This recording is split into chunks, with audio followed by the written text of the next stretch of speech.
watchers, 6 a.m. on Friday on a wet day in the northeast of England, but hopefully it is a dry day further down country as I'm off to Tatton Park today.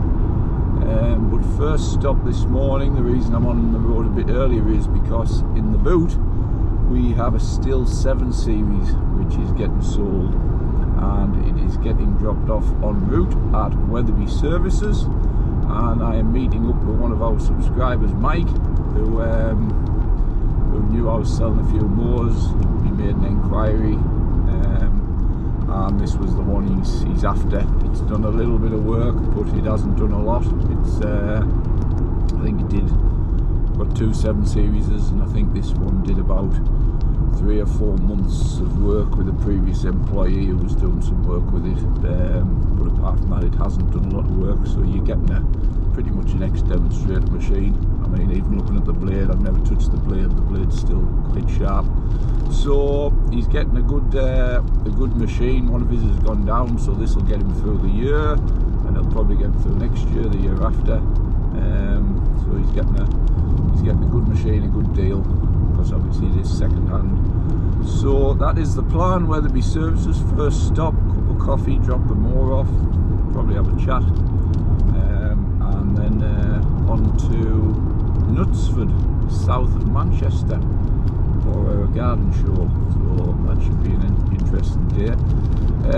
Nathan from Lewis Garden Services put a video up yesterday of sage, and I watched the video, and sage still looks very much like it did when I went the first year. They space a lot of stuff out, there's not a huge amount there. Still good to excuse me, still good to go if you've never been, but it's not something I would go back to for a good few years till it got a bit bigger. But sage all depends on Groundsfest, because if this Groundsfest takes off, sage could end up where it doesn't exist. It's a funny one. Groundsfest seem to be marketing well and seem to be getting lots of people, and obviously there's the drink element, the camping element, so you can make a few days of it, a bit like Saltex. So where we stay over, we meet up, we have a meal, we have some drinks, we have a good night in between, and 2 days at Saltex with good friends. So it's one of those. Does Groundsfest take off as an outdoor event? Because I think the other problem Sage has got is, if you're looking at July, everybody's absolutely manic with work, especially the way the weather is. And people, if you're a sole trader, you can't really get the time off. If you've got a business where you can leave a few people, fair enough. But sole traders can't get time off to go to events, because they lose £200 or £300, whatever you charge them for your day rate. Or in certain parts of the country, you lose £2,000 for your day rate. If you know, you know. So that's pretty much that. It'd be interesting to see Groundsfest. I won't be there this year. Too much going on with the business, too busy. This was something that was a last minute decision really when I started to do the logistics of sending a mower down country, and I worked out the cost that it would add on to the price, and then I worked out everything, and I knew this was coming up in a couple of weeks. I haven't been here for 3 years, so I thought I'd worked hard last week and a bit extra, so I'm a bit ahead, so it frees up the day, and it means that this guy gets his mower for use, although I don't think he'll be using it this weekend, because from what I've seen, the country on Saturday and Sunday is blanketed in rain. So like I say, it'll be good if Nathan and a few others go to Groundsfest and get a video and see what it's like, and it'll be good input, because I know a lot are going, hopefully. It'll be interesting to see what it is like, but I won't be there. I will be going back to Saltex, though we're already booked for Saltex, so that should be another good event, because like I say, we had a good laugh and a good time last time. So like I say, we'll see how we get on with the journey, and hopefully we'll beat the rain, because the rain's starting off in the north this morning, patchy, and I believe it doesn't get to the sort of the middle of the country till sort of 2-3 o'clock, and I think by then we will probably be done and dusted. So we'll see how it goes, but we'll get a bit of footage when we're at the event as well, for anybody who likes looking at plants rather than grass cutters, which I know one or two of you do, so stay tuned. Well, we've arrived at our destination, and even at 9:30 it is slightly busy.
Lots of small pop-up gardens everywhere.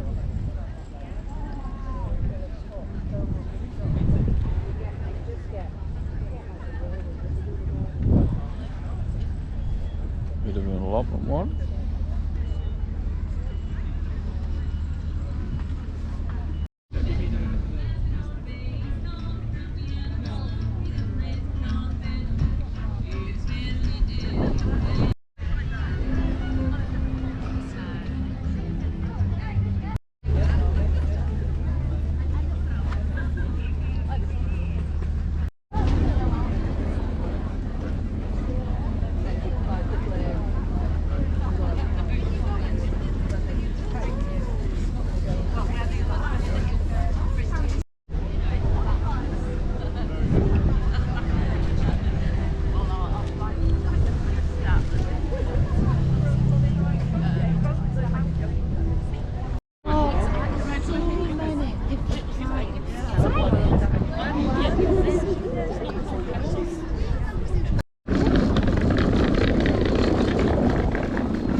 we got solar panels on top of it. Yeah,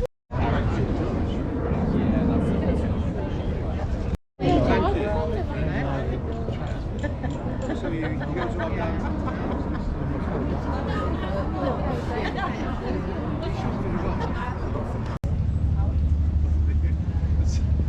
Where nudging. Got him? Yeah, get one. Quick look around the gardens, and we've got a robot mower. Some nice bleached pear trees there. Just starting to come. Be able to pinch one or two of them.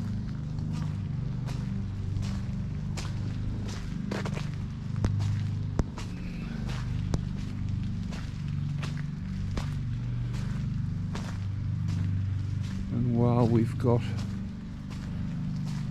one robot mower in the distance, on the other side of it, you may be able to hear and see a man with a Honda 536. So a bit of both, a bit of battery and a bit of people.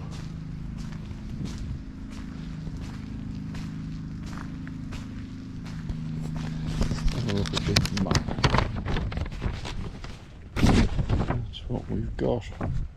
A lot of parkland where we've just been, and a few formal gardens.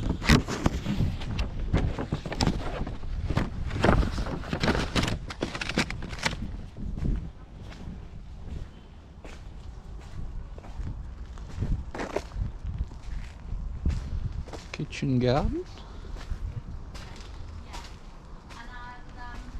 I'll go and find out if there's anything more. Everything in here is sent to the restaurant, I believe. Obviously not these flowers here, but everything else. Staff over there picking stuff as we speak.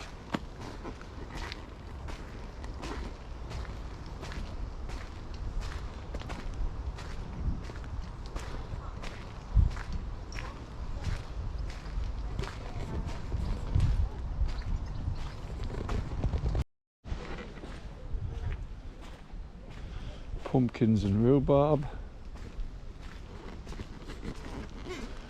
and fruit growing up the walls. Some strawberries and raspberries over there.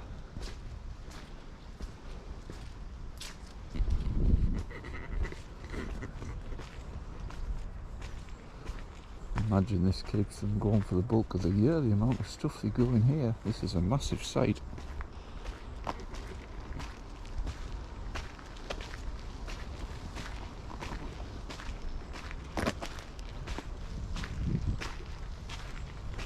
One or 2,000 onions.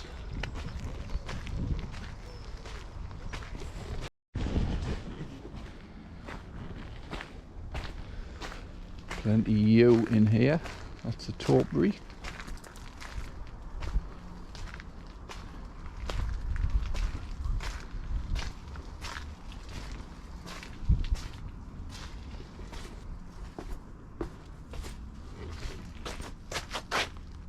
$16.61.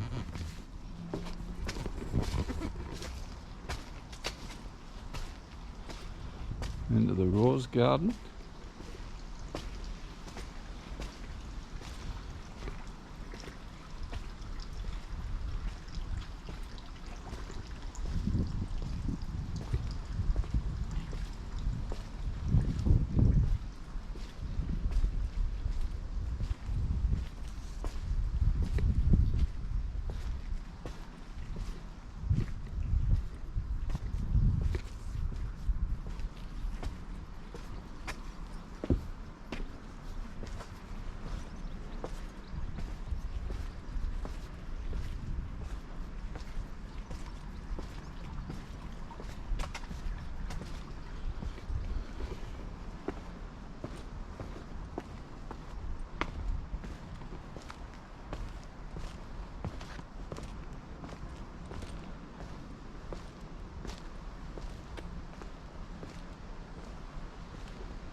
Well, that's a hoster.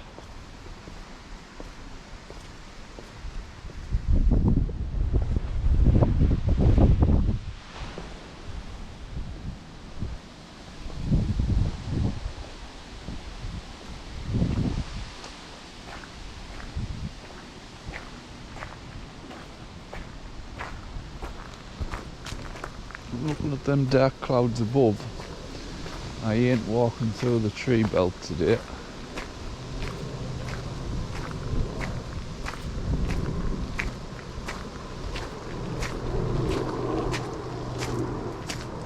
We'll just stick to the former gardens.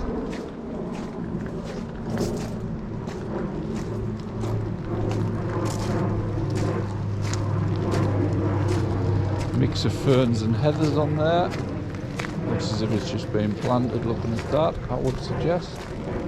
And a bit of topiary.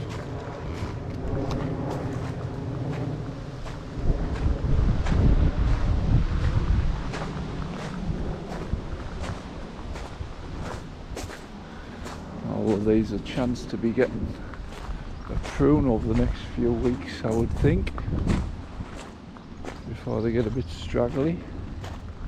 But a lot of these country homes, due to budgets and everything, they struggle for staff, and they also struggle to pay good money, but it is a well-maintained site. As I think I've said before, you've got to be in this trade because you like it, not so much for the money. If you're in it for the money, you're in the wrong business.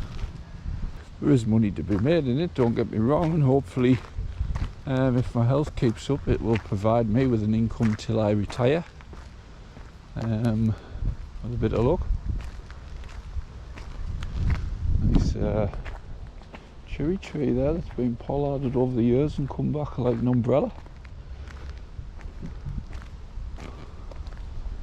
Some hater stripes, but I don't think it's a hater, I think it was a Honda 536 for any enthusiasts out there.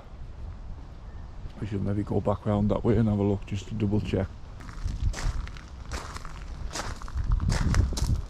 Daylilies, hence the name. The flowers only come out for a day and then they disappear.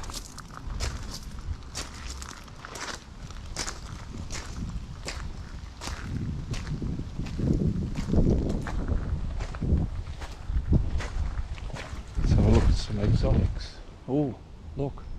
Man with a strimmer off for his lunch.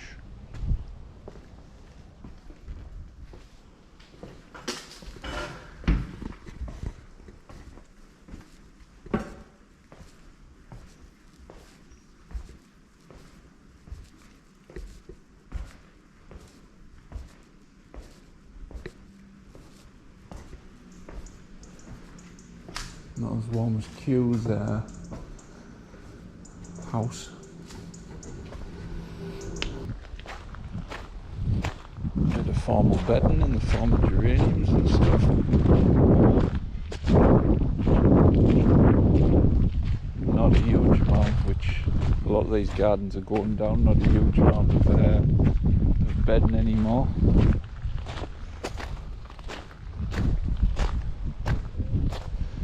Cost and watering costs and everything like that, it's just too much.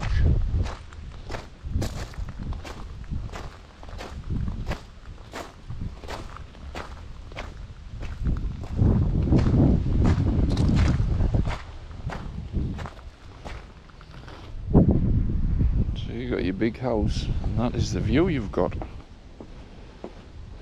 Glorious. A bit of a change on hedges. Everywhere else it's yew hedges, and over there we've got some laurel. Maybe just wanted a bit of cyanide on site in case they needed to kill the odd gardener off who was hiding down here doing nothing.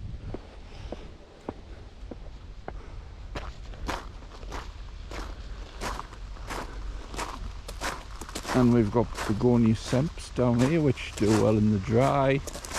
They don't like a lot of water, so they grow well. Some cosmos, asters, box hedging seems to be holding up. Never had much luck with Cosmos, but they look well there. One or two of the conifers showing their age, unfortunately. Problem is with things like that, junipers I should say, is there's a centrepiece here with probably hundreds of years old. Now the thing with these is, yes, they stay brown, but the good thing is if you perceive with them and you tie these bits over and just trim this back a bit, eventually you will have a cover on these conifers again. And I think that's what the aim is here, because that looks as if it's been dead for a while. So if you're very clever with stringing things, you can actually make them come back to life. There's a handy tip for anybody. Not always, but it does work. Orchard in there.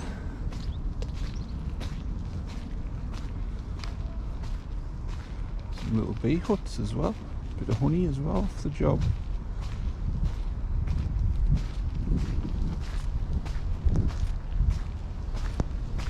Oh, look. The dreaded Equisetum arvense, aka mare's tail. And as we come round, we've got some more striped lawns. And we've got a lawnmower here that's not in use. Oh look, it's a 536.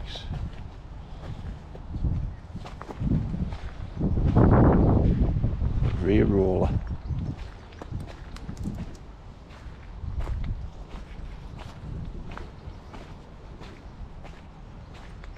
And that, ladies and gents, is the exit. So, job done. We've invested in a few more plants for the garden, which will make the wife overly happy because she thinks we've got enough. But you can never have too many. So we've invested in some plants.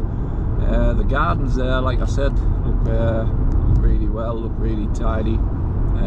That Italian style balcony and all the topiary and things that we saw at the end was something designed by Joseph Paxton. If I can get my words out. Anybody interested in gardens will know who it is. Everybody else, that name will be just alien to them. But he was a big garden designer in the around the 1900s and stuff. He was 3 or 4 guys who designed lots of gardens, and he was one of them in England and across Europe. So it was nice to visit that, because I never visited it last time when I came to Tatton. So well worth a visit. Lots of little pocket gardens there. It's not like Chelsea where you've got your big £250,000 gardens. These are more small gardens. A lot of schools did some of them little pocket gardens, and then the other gardens were done by up and coming designers.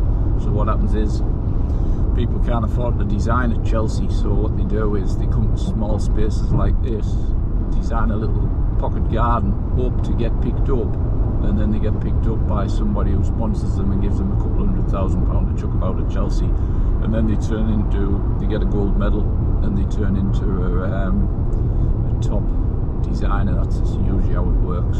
So it's sort of a stepping stone, like any trade. You've got to be seen to do well. So that was that in total.